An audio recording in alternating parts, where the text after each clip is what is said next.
Hi, I'm Yitzi Genack. I'm privileged to be a rabbi in Riverdale, New York, and I'm a member of the executive committee of the RCA. I want to share with you a thought on this week's Parsha. Feel free to include it in your drasha this Shabbos in any way that you feel is relevant or valuable. In our Parsha, Parshat RCA, in Parshat Beis, so we read about the Avodah Zarah in Eretz Yisrael that's going to be destroyed. Pasuk says, "Abeit habidon kol makos es kol makamos asher avdu sham hagayim." You have to destroy all the places that the inhabitants of Eretz Canaan worship their gods. Asher tem yoshim osam es Elohehem. Where did they worship them? Al harim haramim, on the high mountains. Val gvaos v'sachas kol yitzranan. They had these enormous and majestic places under the trees, on top of the peaks of the mountains, where they built their Avodah Zarah. And you have to destroy those places. V'ibatem es shema min hamakom hahu. And then the pasuk says, "Lo sasun kein laHashem Elokechem." Don't do that to Hashem. Don't do that to Hashem, your God. Rashi quotes two interpretations. Firstly, it means that you can't bring karbanos all over the land of Eretz Yisrael, wherever you want.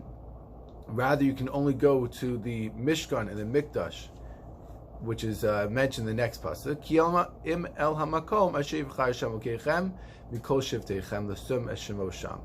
In the place where Hashem will choose to rest His Shechina, the Shechnos Tidushu, Uvas Hashem, you should go over there, and there you should search for Hashem. So first of all, you can't bring karbanos in any place other than the Beis HaMikdash. And the second interpretation Rashi says, which is also true, also l'halacha, is that you can't erase Hashem's name.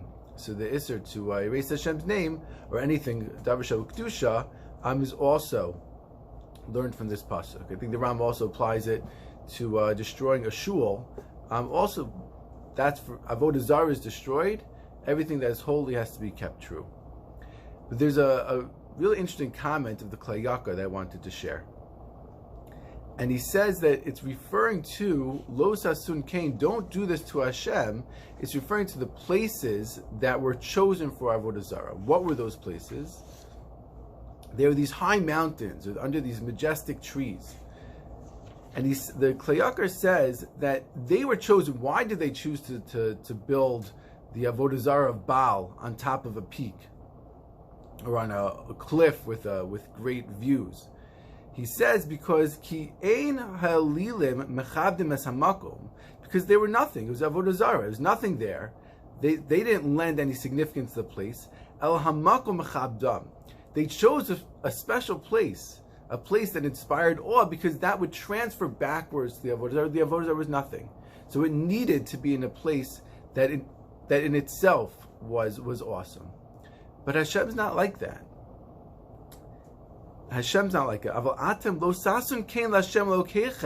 Don't do that to Hashem. Don't limit Hashem in that way. You don't choose the place.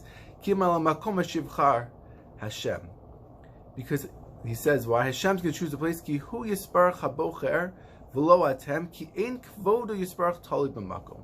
Because God's kavod, God's honor and glory doesn't depend on a specific place. Hashem doesn't need a temple on a great mountain, on a peak, or tachas kol yitzra'anan, or with great trees and great scenery. Because Hashem is true on His own. He doesn't need to be in that place. Hu mechabun mekomo. Hashem's greatness gives honor to that place. And we have to be careful, the pasuk, lo sasun kein laHashem Elokechem, not to confuse the mode of honoring Avodah Zarah and the mode of honoring Hashem. Hashem is honored because He's true. Hashem is honored because He's great and because He's powerful and He's glorious. And don't think that He needs a temple, that He needs a mountaintop in order to be awesome. He doesn't need it. The mountaintop, Har Bayis, is awesome because it was chosen by Hashem. And look, right? Rewind a couple of years in Jewish history. We're standing at the border of Eretz Canaan. But Hashem first approached the Jewish people, and He first spoke to them at Har Sinai. Har Sinai is in the middle of nowhere. It's a midbar. It's a midbar. And the time that Hashem spoke to the Jewish people there, it was great because Hashem was mechabin b'koma. Hashem made it great. Hashem made it relevant. You know, sometimes we're presented with mountaintops. Sometimes we have great great missions, we have great pulpits, sometimes we have really great things to work with, and sometimes we have nothing. Sometimes we have a midbar. But our message is exactly the same. The message is Hashem. The message is the emes. It doesn't matter. It doesn't matter in the slightest whether the situation that we have is the situation of Midbar Sinai or the situation of Har Bayis. Both of them are made great by Hashem. And we need to recognize that our missions are important. As rabbis and as Jews, that our missions are important. The mitzvahs that we do are relevant because they're made great by Hashem. They're made great by the emes. They're made great by our relevance to the values that underlie all things that are important.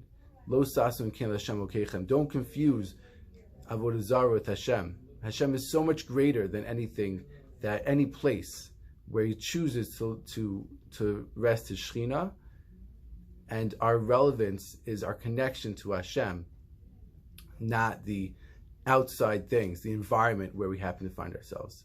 I wish you a wonderful week and a wonderful Shabbos.